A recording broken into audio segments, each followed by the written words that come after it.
Welcome to Sibling Scribbles. This is a sibling podcast for the creative process. My name is John. And I am Marin, and today we're going to be doing a special podcast, and we're calling it Creative Corner.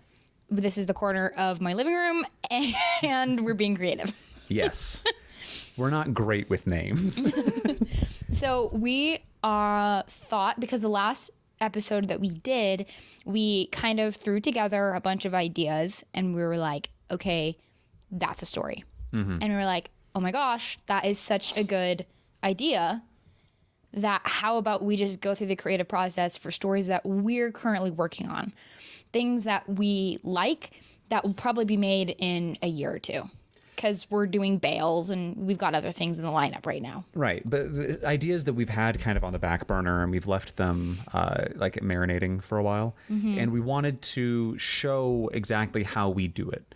And so for those who are listening, we deeply apologize, but this will be way cooler on the video. Visually. Go watch us on YouTube. I'm going to have an overlay of Marin's iPad and the recording of her iPad.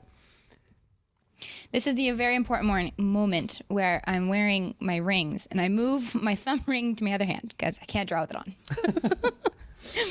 Every time I draw. I feel like I just need people to know that. Okay. It's really important to me. Okay, now I got to figure out how to record. You don't what? This is like the whole idea of the episode. Oh, hush. Oh, hush you. All right. Okay.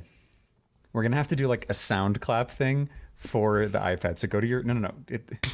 Your iPad's not recording sound. Go to Procreate and you're going to hit. We're going to do it on screen size. You're going to hit, like tap it when I clap, okay? So 3. Wait. I have to get a bigger brush for that then. Ready? 3, 2, 1. Nice. Now it's all synced up. That was cool. That's a little background, a little sneaky peeky. Shut up. Into our creative process. That one's free. That one's on us. Okay. So today we are going to be talking about a story that we have called Circadia. Right. And it's one of my favorite stories. I feel like all of my stories. All of these stories are all my favorite. This was one that we kind of both came up with independently of one another.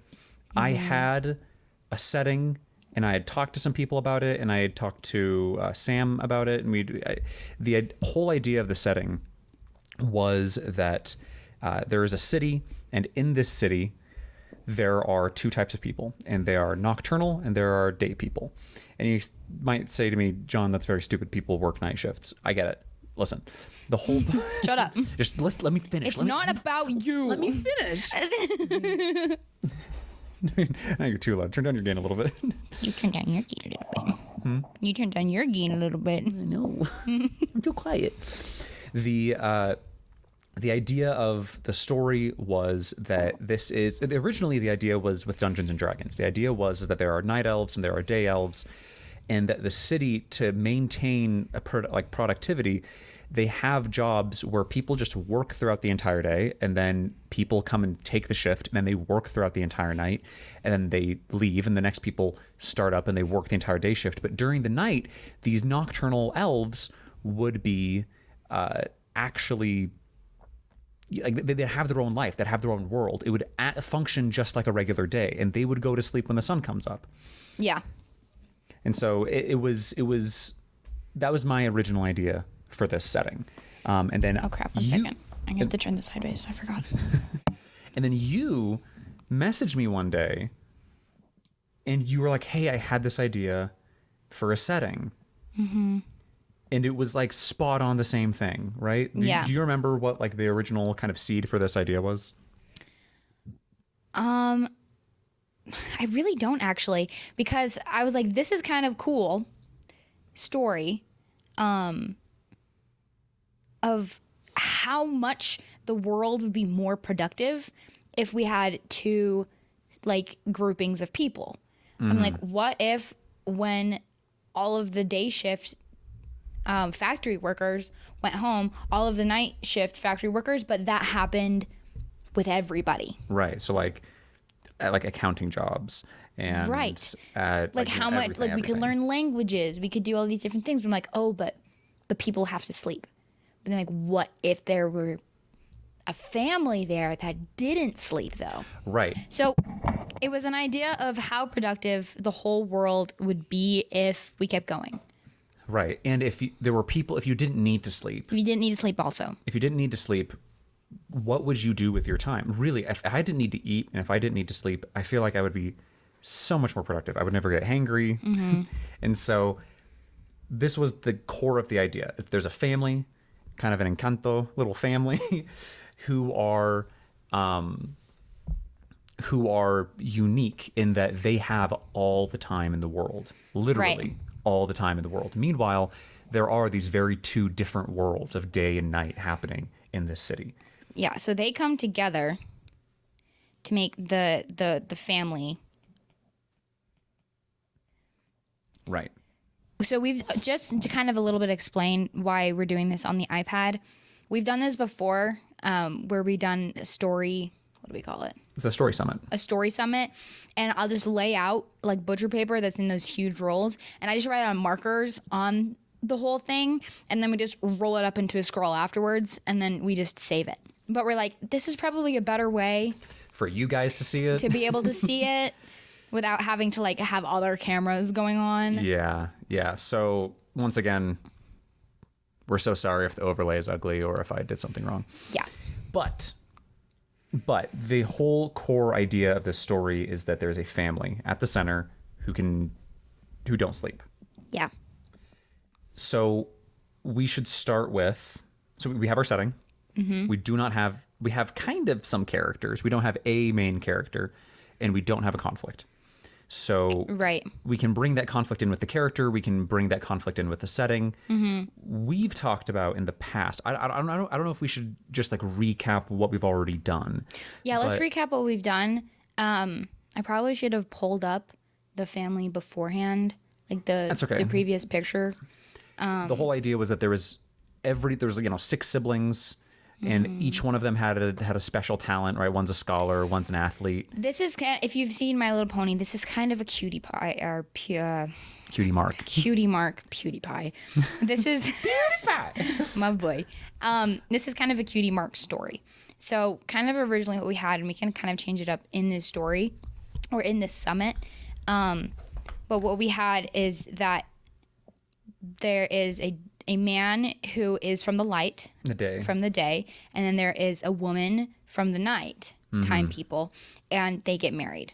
Right. And when they have kids, and they have a whole bunch of kids in a big family, they find out that none of their kids have to sleep. Right. Kind of, nothing really explains it. It is just something that happens. We're moving on. Yeah. Yeah, it's just a magical event. Sure. And so you see these kids, you see which side that they decide to lean more into, Yeah. and then how they use their time otherwise. So the oldest son, I'm gonna write this down. Hang on. I think we shouldn't start there. We shouldn't start there? Because we've had these really cool ideas, and I've liked those cool ideas. But I actually want to go to the very most basic thing and then build a family based on the needs of our character, of our primary main character. So we'll start with our character. Our main character is a young girl, right? That's what we talked about? Yes. So main character. I don't want to like deprive our listening audience of that other work that we've done, but I do want to show I think that this is better. I think Okay. this is a better way to do it. So we have a young girl, and she. Do we want her character to kind of be the same way, or should I just say how we kind of imagined her character at Sure. first? Let's start with her. Yeah. We kind of imagined her as kind of lazy, right? She didn't use her time effectively. She's young. She's like 10 or Right. 12. Sure. 12 probably a good age. And she is like, I'm just gonna do nothing because I have so much time, so time is meaningless. Right. Because she has so much of it, she takes it for granted. Right. And so she's like, oh, okay. Originally we had the mom and the dad, and they run a little bakery tea shop. It was like thing. it was like a cafe kind of, yeah. That's the right word. So it's a cafe in the day. So it's like they have like tea and like all these nice little things. And then at nighttime, it's like a bar donut shop. Right. They flip the signs and they move the chairs around and Right. it becomes a nighttime establishment. Right. And so these kids spend a lot of time with daytime and nighttime people. Right. And that's how we kind of explore the world. I kind of want to keep that.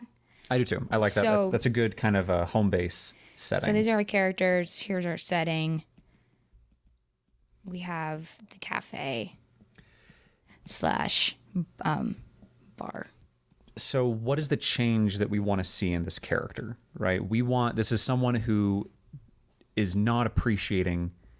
I think that she's not just not appreciating her time. I think that if you're not appreciating time, you're also not appreciating like the people around you, right? That's kind of the central problem with this character is that she doesn't.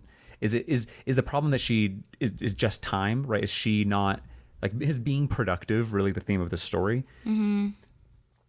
I think it's kind of what we were talking about is like we wanted this story to be about community.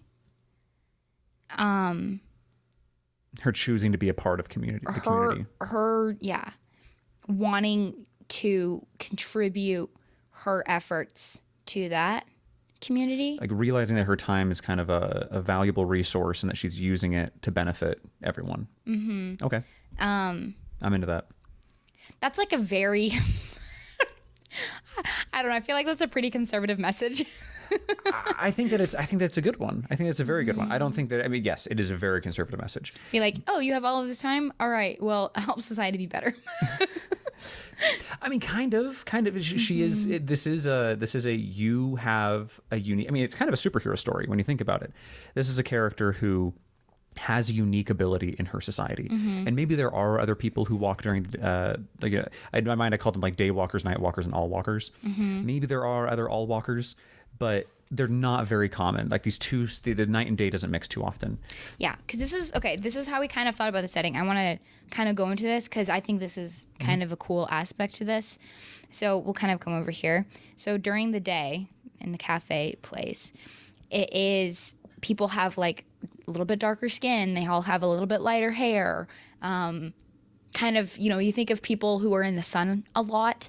Right. And you kind of apply that to an entire society, I guess. Right. Even though they're not like working outside or like surfing or whatever, but Sure. like they're all wearing brighter colors. They're all like happier people, like kind of like more outwardly happy, I guess.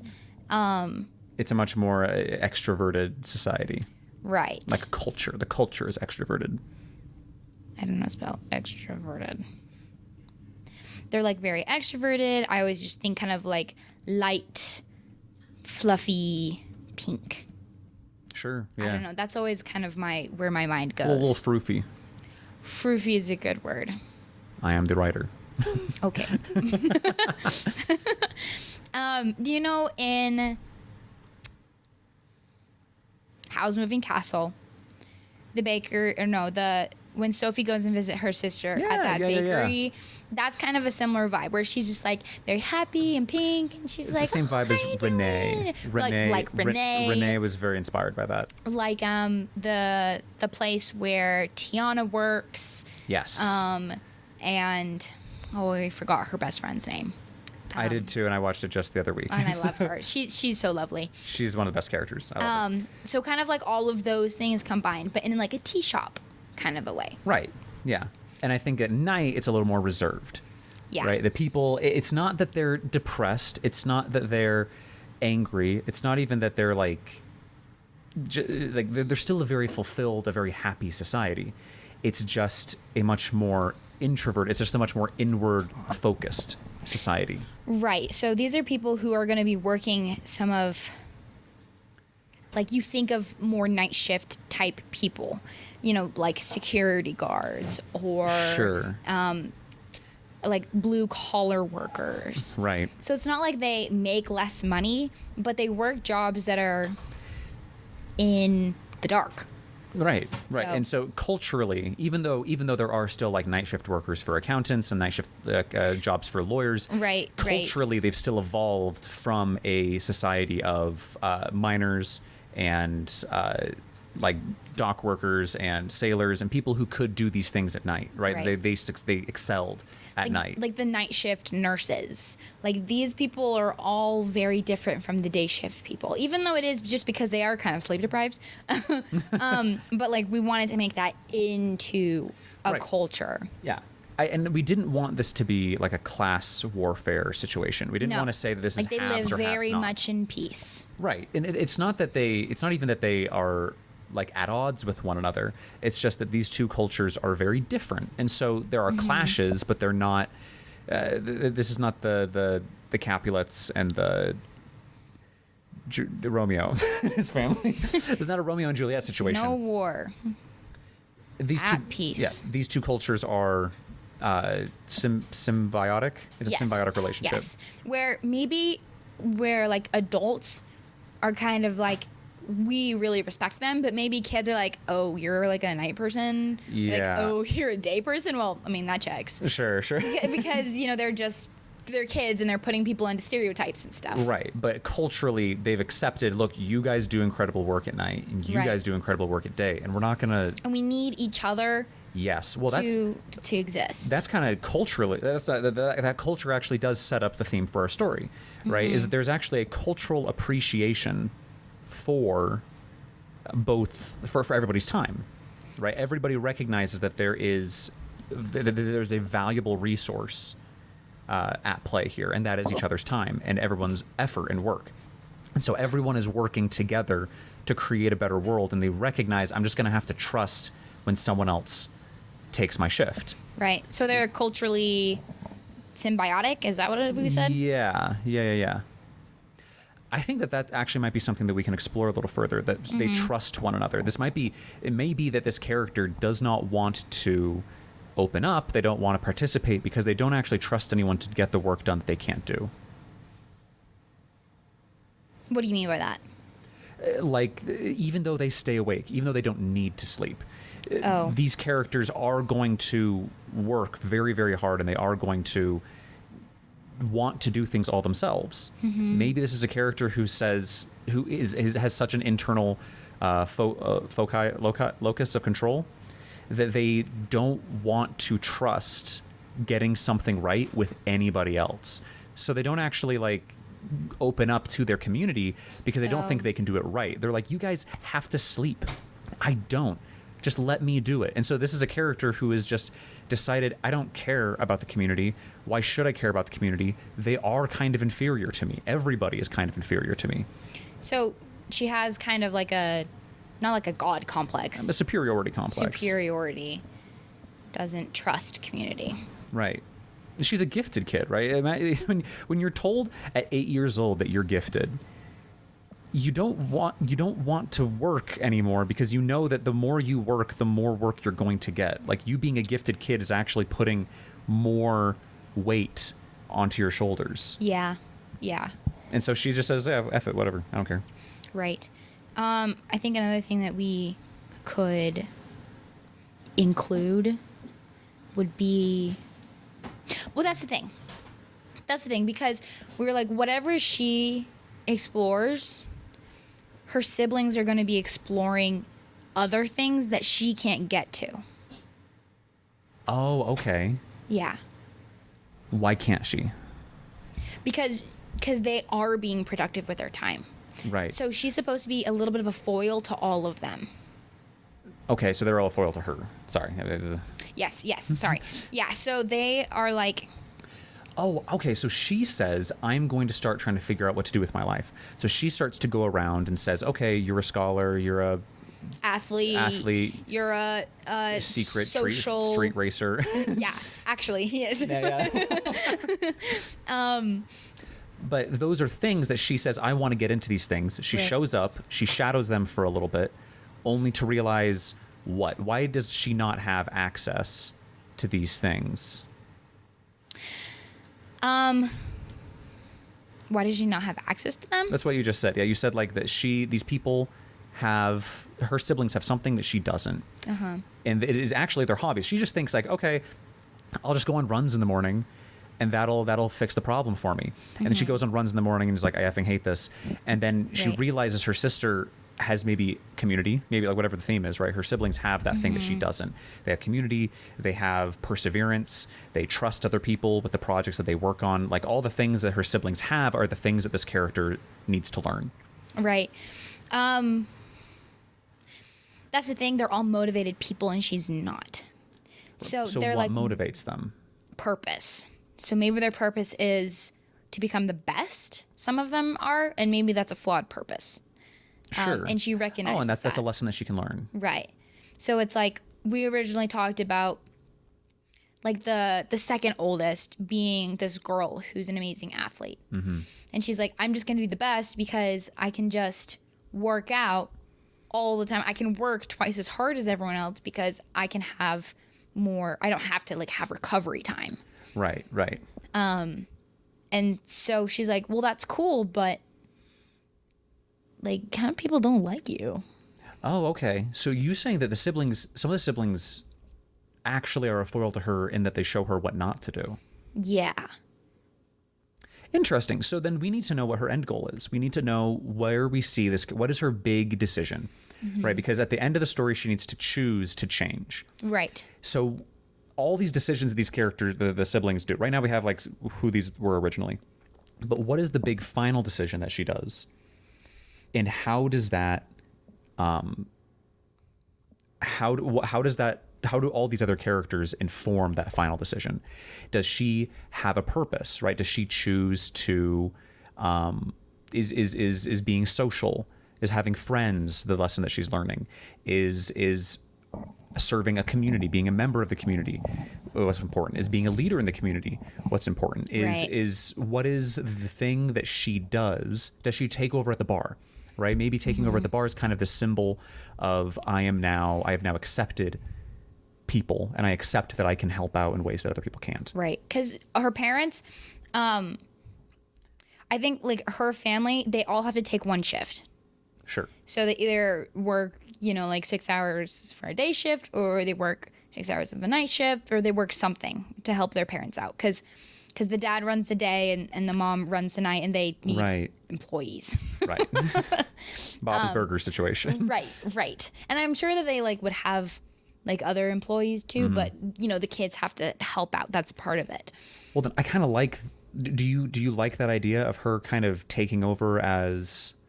I mean, I know she's 12, but is her kind of committing to the bar and the cafe, and kind of committing to this? Like, I want to be a part of helping people here. I want to be a part of this community. Is that the symbol? Is that a choice? She has kind of a Kiki's Delivery Service moment, I think. Sure. Where, because the sister right above her, she wants to take over the bar. Okay. Like, she was like, I can manage both shifts. She's like, I want to be like a restaurant owner. Do we want to keep that then? Because her making a choice to run the bar would be a pretty good way of saying, this is she's accepted her society, she's accepted her place in her community, and she now wants to participate in an active way. Is her kind of taking over and her actually, being an active member at this establishment, right? From going to like, oh, what do you want? To being like, oh, hey, Bill, how are you doing? Right. Like, how's your shift? Oh, okay, an extra donut. Maybe she's always like running off in the beginning, right? Maybe the moment that we show her character is like, hey, you need to come and work, and she just hates work and she's crap at it. And then stares at the clock. And she just runs out. At one point, it's not her time to run out, but she just runs out and she does nothing with her time. She just runs out and she just sits around staring at things, right? Just kind of hanging out. Like, poking bugs and playing with rocks. Right. Yeah. just not. I don't mean to say like that she's unproductive, but she kind of is. But she is. She is, and she just wastes her time doing nothing. Kind of as a reflection that people nowadays, like, they have so much time, they say they don't have any because they come home and they just veg on their phone. Ooh, I like that. So in a way, she's reflecting that, but I don't want to show it with her on her phone. Right. No, I don't want phones in this, but I because this is, it's not happening in modern days. No, this is kind happening of a like fantasy. It's a fantasy, kind of a timeless fantasy world. Yeah. So we have So maybe we have her going out to see shows and she can just stay awake. And so she just like watches shows for a really long time. And then when she goes to like movie theaters. yeah, she goes to, or like, yeah, we have like black and white movie theaters, and she gets bored of doing that and she runs off, and like she has these places that she goes where she knows she can just kind of hang out there and not get anything, like just do whatever. And then eventually she has to go and work a shift, right? Sometime during the week, or just a few shifts during the week, you know? But during her free time, she doesn't actually do anything. She's just kind of sits in these places during the day-night cycle, letting time pass her by. Right. So I do you think, because this is killing a darling right now. Yeah. Right, this is killing a darling. Do we want to change that sibling's deepest desire to run the restaurant to give this character the restaurant at the end? In that case, I think we should kill that darling and give that job to main character girl. Okay, so that's the big choice. The big choice at the end is her actually working her shift, actually trying to participate, taking care of the people who come to her for a service. Right. Recognizing that she has a responsibility as someone with this unique ability to help people. With great power, great responsibility. While you write that, I'm going to really quickly explain. Killing your darlings is a concept where there are things, you have an idea, like we just did. We had an idea. We were really committed to that idea. I liked that idea when we originally pitched it. Mm-hmm. But as we talked through ways to improve the story, we recognized that some of these ideas actually impede our ability to tell a good story. So instead, our darling little idea that we were so proud of and that we love so much, and we want to keep in this safe little bubble because we want everyone to experience that darling like we do in our heads. Right. You have to let that idea pop it. You have to pop it. And in a way, we did kind of roll that idea into the bigger idea. We didn't lose this idea of I'm going to take over the restaurant, right? Mm-hmm. We didn't lose the idea entirely, but it has evolved past its original purpose. People that come to people. Oh my gosh. I shouldn't talk while I write. That's why I started talking. I was gonna talk while you wrote, yeah. To her. Okay. So that is, yeah. So that's a really good arc to have. So arc. So now, so that leaves a gap. Right, so we have our beginning, we have our ending, we even have our conflict, right? We even have a little internal conflict with our character. Right. This is a very low stakes slice of life story that we've developed. This is really a just slice of life in a cool place. Okay. And with, kind of a cool concept. Because, we can have class warfare, whatever. But, I mean, go watch Hunger Games if you really want that. Yeah, right? yeah. There's plenty. Class warfare is a very well trod ground. Right. And I kind of like to make stories where societies work. Yes, we create an ideal. We create an ideal that we can strive for. Right. Because, we wanted to tell a story that is slice of life, right? We wanted to tell a story that is not incredibly high stakes. And I not that I don't like high stakes stories, but I think that you can tell very impactful stories at a low stakes level as well. So I'm not gonna bash it. I think it's just a different way to tell a story. Right. So we have our beginning, we have our ending ish, right? Like there's still plenty to mess around with. Maybe she works at the bar for a while and it's still good, but she makes some great big action to prove that she really does care. Maybe, whatever, right? That's that's something you figure out while writing it. Right.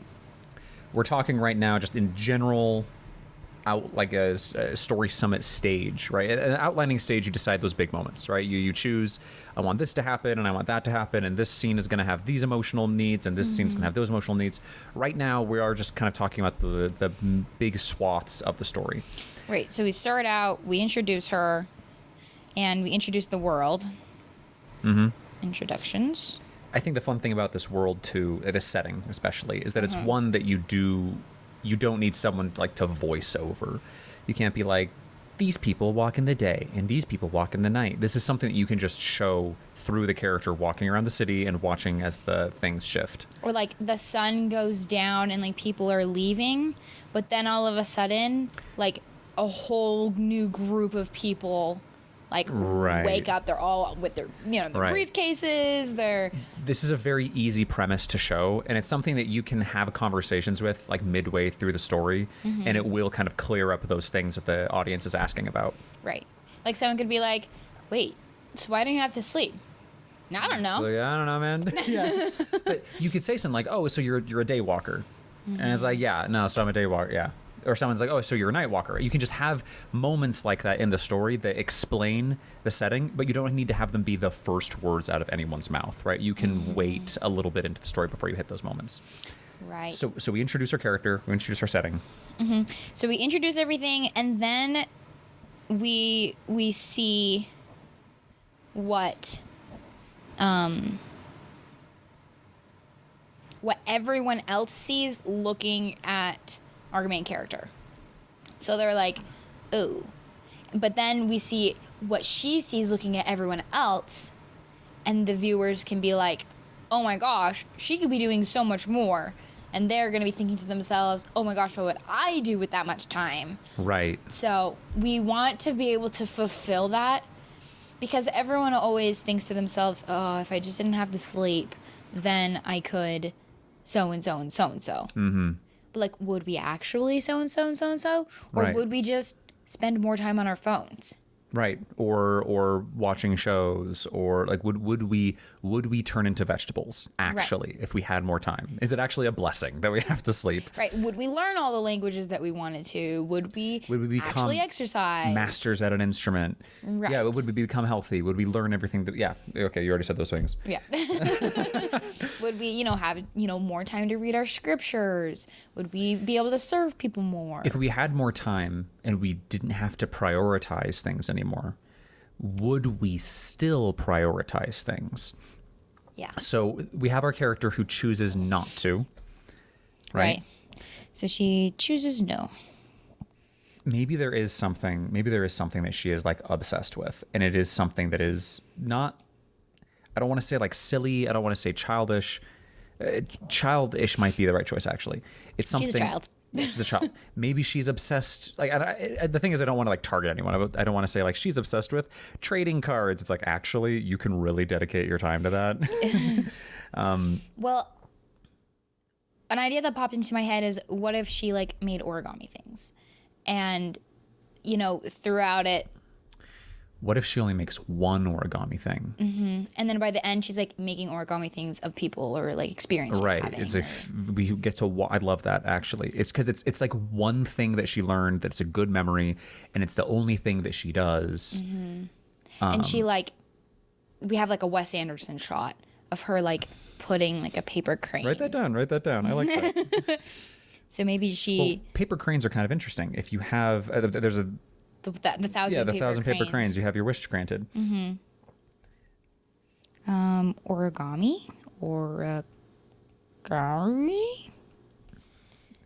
I like that. I was thinking something like she collects like little little pods, like little gotcha pods from like crank machines. Oh, that's funny. I was thinking That's she cute. just has something, like some things that she does that are, they're fine. They're not bad things, but it's just that it's her whole life. So she has a few things like paper cranes, right, where she just folds millions of paper cranes, and she collects gotcha pods. And you walk into her room and you're like, wow, there's a lot of cool stuff in here, but you realize that her life is actually she's not fulfilled. So we would show that. We would show that through. That she has lots of things, but she doesn't have lots of experiences. Yes. Wow, this is a story about consumerism.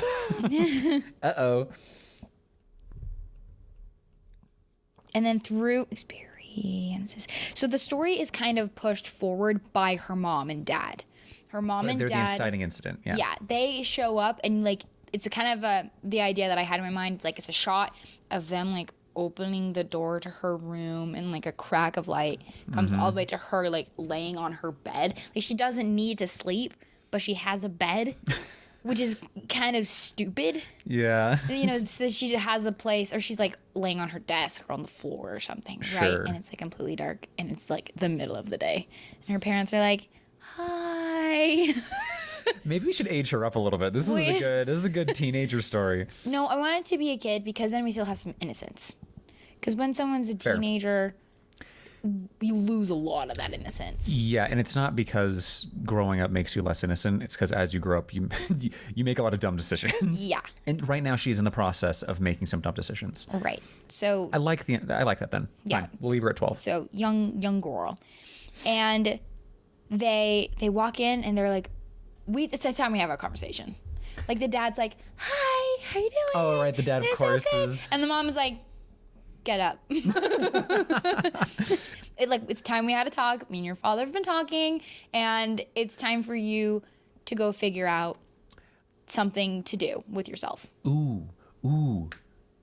She needs money for the origami paper and for the gotcha pods and for her silly little hobbies. Yeah. They fire her.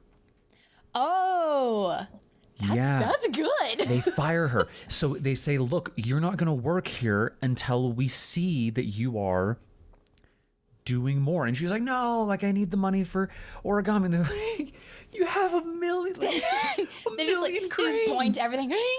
Yeah. Ding. And I love the idea of the dad being like really optimistic and bubbly and fluffy, but I don't want him to be like a noodle spined No, dad. he's a good dad, but he's like not what's it called when you have a problem with someone and you come to them and you tell them what your problem is instead of being like non-confrontational. Yeah, he's non-confrontational. Okay, I kind of like the idea of him being like do no harm, take no crap. Yeah. Right? That's kind of who he is. But at the same time, that you're right. It does mean that sometimes he's just going to be like, listen, like I don't really want to. We're not going to deal with this. I have other things going on. And then his wife's like, "Come on, hon. You know you're the dad. You tell him what's what." I like the idea of her being fired because now she's actually motivated for the wrong reasons. The beginning of the story is I need to get a job. I need to do something with my life so that I can go back to doing. So that I can go. You're fired. So that she can go back to being. The dad is voiced by Donald Trump. Listen, little girl. I walked in here. I saw you. I said, "That's so sad." It was the saddest thing I've ever seen. I've talked to people. I've seen sad things. This was sad. You fired. You're fired. You can't work in my restaurant. Turning into Buddy from The Cake Boss. But it means that at the beginning of the story, she goes out trying to do these things because she is motivated to go back to her comfort zone. Right. She's like, okay, I have to just take one step out and then I can come sit down again. Yes, Yeah. exactly. And her parents are like, oh, hopefully she'll be more motivated than that. Well, I mean, they know that she's going to take one step out and run straight into the brick wall of the real world. Right. Yeah. And so they're kind of pushing her a little bit and saying, like, Go be grown up. Go try something. 12. Yeah. Yeah. Or 13, something like that. And in this non-specific time, 12 is a good time to be making life experiences. I know that you already work a full-time job, but But she doesn't. She only works a few shifts, and then she Yeah. wastes all of her money on paper and knickknacks. right. And it's not a bad thing to like those things. We don't want to say that's a bad thing. We're just saying that the high level of indulgence is a problem. Right. Let's keep it moving. So, so the idea was they give her a pet. And so that we have a buddy that she gets to be with and that she gets to practice being a like a human with, I guess, right? Maybe that's all they say then. Maybe they don't give her the pet. Maybe they say you can get your job back if you can prove you're responsible. Yeah. And so she goes out looking for ways to be responsible, and she does find a pet, and the pet follows her around. And at first she hates the pet because it is responsibility, and she doesn't want to be responsible. But eventually she comes around to liking her pet quite a bit. Right. So she gets a pet. And- And with the pet, Of course, the pet is some freakish, fantasy monster. I wanted it to be a kiwi because a kiwi is a nocturnal bird. Oh my god! Oh, that's adorable. And I think that's really Oh my cute. gosh. And just the kiwis are really adorable, and I've never seen one in media before. So I'm like, A really cartoonized version of a kiwi would be so cute. so cute. Okay, yeah, Cute. yeah, put that in. Yeah, so she gets a pet. Kiwis are like Australian penguins. They're actually New Zealand. I don't remember asking you. The people of New Zealand are actually called Kiwis. Yeah, they're called Kiwis. I know that. No, I know that. I didn't put that together. So she gets a pet, and then she goes and is like, okay. Or maybe she gets invited by one of her siblings. Like, her sister's like, oh my gosh, you can come on a run with me. Like, I find so much purpose. Yes, it clears my head. You can totally do this. And she's like, whatever. I like the idea of her trying to like get this pet because she's like, I'll be responsible. And then of course this Kiwi does not want her to put a leash on it. And so like she's like wrestling with the Kiwi in the alleyway. And then like a sibling sees her and goes, oh my gosh. Oh my gosh. That's so embarrassing for you. You should come on a run with me. Or maybe like her oldest brother, who we thought of being like a scholar or something. Yeah, like, big nerd. She goes to him. She's like, hi, what the crap is this thing? Yeah. Okay. So she, through her interaction with this animal who either does not want to be with her or she doesn't want to be with it, we have this fun little, will they, won't they be friends Right. relationship. She connects with her siblings. Right. And she realizes that there are really cool things that they're doing that she does not have access to. Right. She doesn't have, maybe we explore things like, the reason people do things, right? So for social reasons, for competitive reasons, for excellence, for security, for comfort, right? All these people explore the many, like, and each one of them, it's not a bad thing. Nothing that they're doing is particularly wrong. Sometimes they take it to an extreme. Yeah. But it is something that she can see and goes, what do I want? So now we get to go to those characters. Right. So let's go. So I'm gonna write down the original ones, and if we want to like noodle them around. Sure. I think that's good. Okay, so originally I'm gonna make this bigger. Grab it and recess. Pioneer. Okay, so originally we had 7 siblings. We've killed off one of them. Excuse me. We've killed off. We've killed off one of them. So it's 1, 2, 3, 4, 5, 6, 7. Where does she fall into this lineup? She is this one. Okay, so she's the second to last. Okay, because we did say the last 2 were twins. These 2 be twins. Right, so she is the last single sibling, and the last 2 are twins. Right. So we thought the oldest one would be a scholar. Right. The idea that with all of this time, you could learn everything in the world.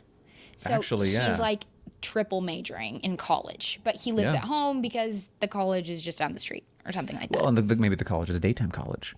Right. So maybe we have a character who is he's an all walker, right? I'm using these terms until we come up with something better. He's an all walker, but he is choosing to live among day walkers. Right. And I think that's a good way to start, actually, because it eases us into the idea of these people who can stay awake all day. We have a character who we immediately see who has a day just like the rest of us, except at night, he can just study. He can just read and read. He just and keeps read going. And read. Yeah. Yeah. So he's a scholar. The next one I thought... What's he a scholar of? I don't know. Because he could be a scholar of like multiple things that don't have anything to do with each other. Or he could be... have like a business, finance, entrepreneurial Okay, thing. interesting. So he's just like this. He has all of the experience that you could possibly need. And he's just like, oh, yes, I have a bachelor's degree and 10 years of experience. Exactly.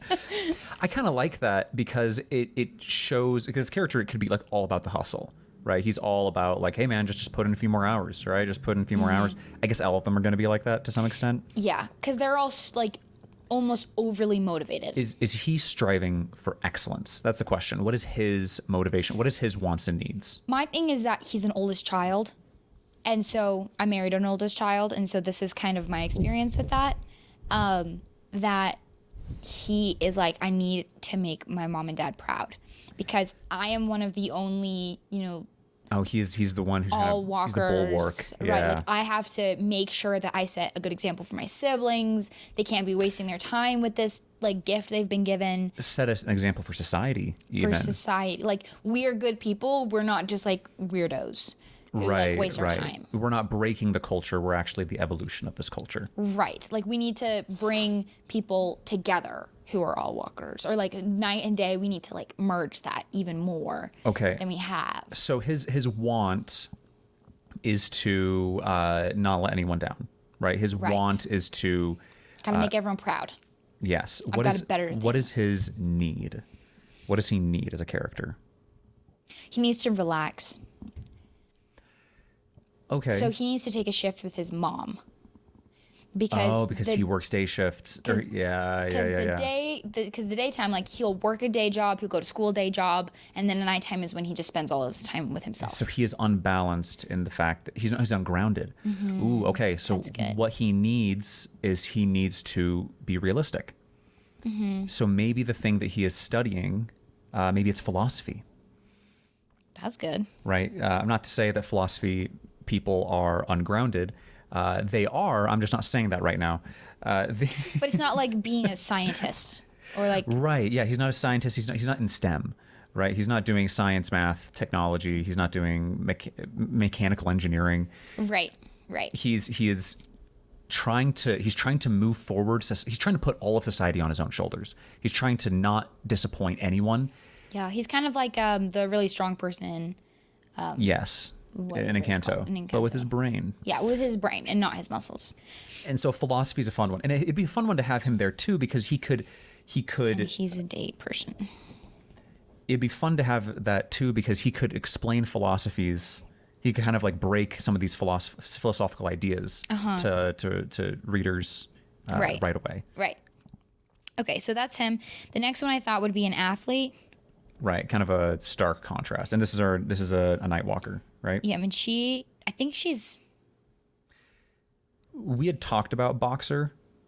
We talked about boxer. I kind of wanted her to be like a runner, just because runners are nuts. if she was like an ultra marathoner, Ooh, okay. where she can just practice, she Yeah. can just run for like 8 hours. Right. She's like, holy crap, yeah. Yeah, I mean she's fine because she'll just go home and she'll ice and she'll heat and she'll Yeah. But she has the time to do all of it.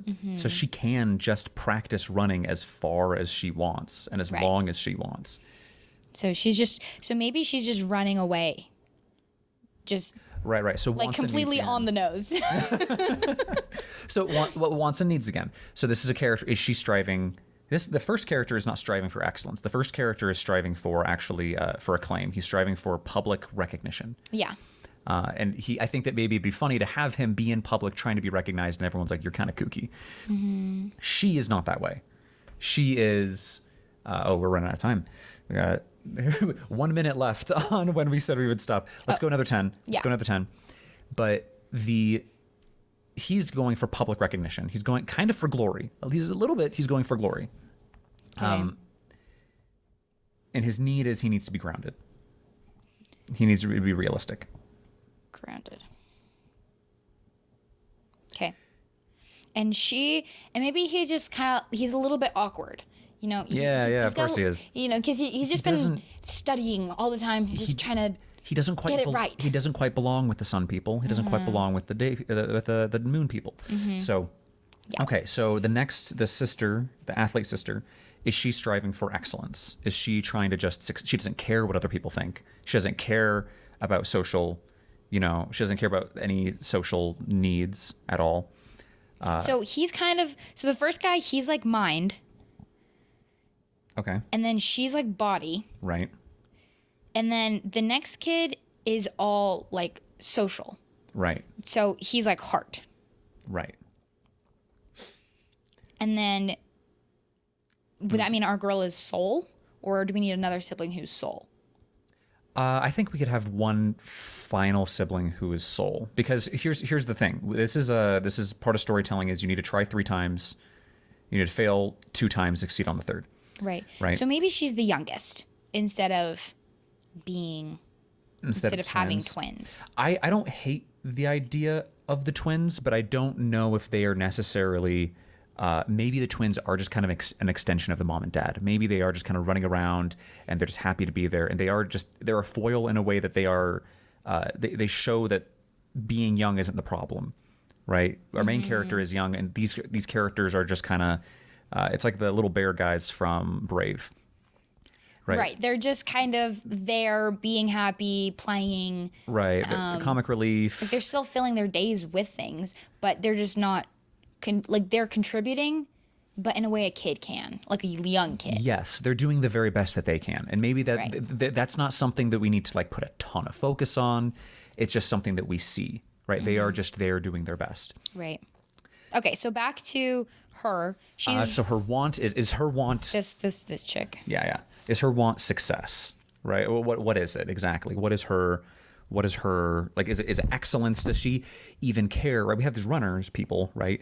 Does she even care about like social standards or social norms? Maybe she is just like, I'm going to be better than myself every single day, and I am just going to grind and grind and grind and grind, and I'm going to be the very best, and I don't care what anyone says. And that's the problem, right? Is that she's put success and she's put excellence so high up that she doesn't actually have a social life. So even when she does succeed and she does do everything that she says she would, she actually doesn't even like.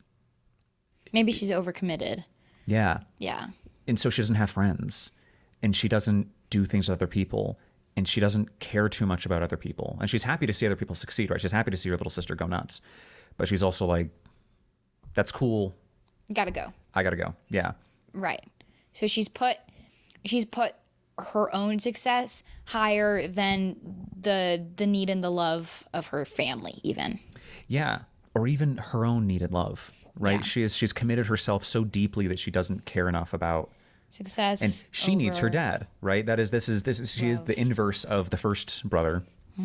She is. Is she a night person? She's a night person. And so she is so grounded and so focused and so committed that she's not actually stopping to smell the roses. What she needs is to. We've said like to both of these kids, like they both need to relax, but she actually does need to appreciate community, right? She needs to appreciate the people around her. Okay. Okay, the next kid is like one of my favorites. He is super social. So he has two social groups. He has a daytime social group and a nighttime social group. And he has two girlfriends. One in each social group. Yeah. And kind of when our main girl, when she comes to like experience his life or she has a run with them, she's like, wait, you have two girlfriends? And she accidentally Spills spills the beans on it. Because he has like it's that personality thing where it's like when you tell group A jokes with group B. Oh yeah. Yeah. So he has like a daytime persona and a nighttime persona. Mm-hmm. And maybe he doesn't want her to follow her at all. Like the first two siblings are like, hey, Come with us. And he's Let's just- show you how to be, and successful. he's like, oh my gosh, stay away from me. I cannot handle you right now. Right. Just you can sit at that table over there. You can watch me be cool. And like he'll show her off. He's like, this is my younger sibling. She's so cool. And all of his friends are like, wow, she's You're amazing. such a good brother. You're so cool. That's why I like you. Yeah. Right. And then she accidentally spills the beans that his relationships are. Right. Well, that might be really important too. Maybe his want is that he wants to be accepted, right? Is that if both of these other siblings don't actually care if they're accepted or not. But this is a character who desperately wants to belong. Right. And so he fakes it to belong. But his need is And he's both. is that he needs to. He needs focus. Well, yeah. Well, Two friend groups. I mean, it sounds like he needs commitment, right? He needs to yeah. commit to something. Is that he isn't? He's just kind of flighty. Right. Go like this. I know I can extend the page more, but I don't really feel like it. Watching you work on your iPad is wild. It's some magic bullcrap. No one's gonna be able to read what I'm writing. That's okay. So he needs commitment. And maybe there's a moment where he stands up for his sister.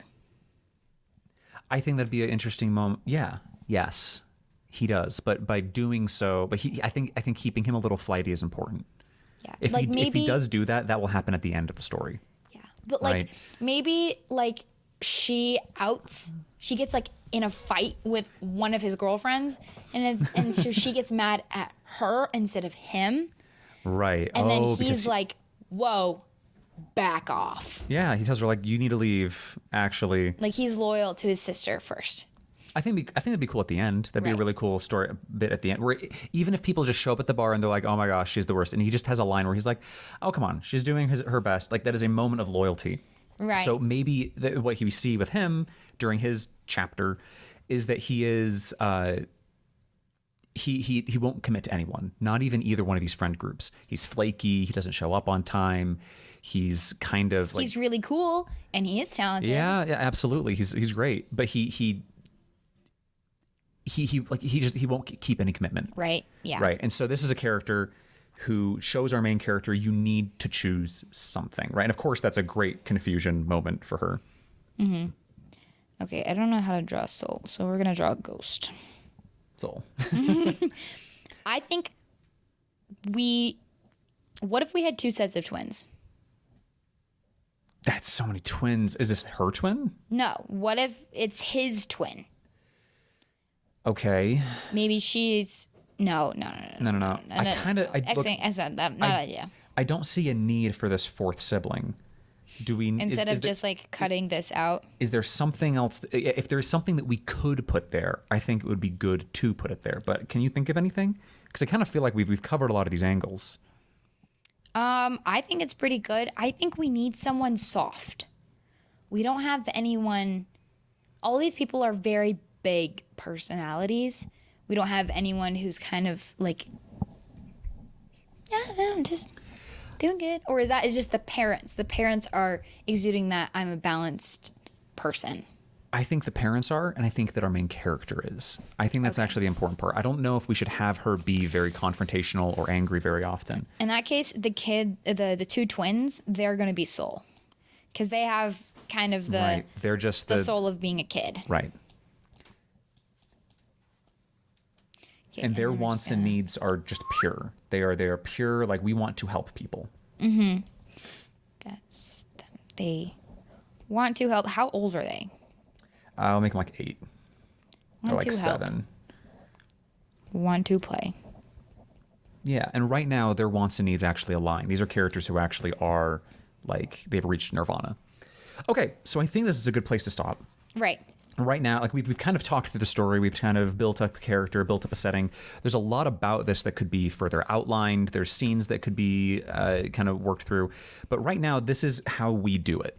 So, dear listener, dear viewer, we're so sorry if this me sitting in this little fishing chair has upset you, but I've had a good time. I've had a good time. This is how we do it. We've done this before. We did it on butcher paper, and we did it now. And I really enjoyed that. I thought it was good. We got a lot done. I think in the future, working on this project, we have to kind of break down scenes more and just make it a coherent story and not be too big. Right. But like that, John just said this, but this is a really good way to start your stories out.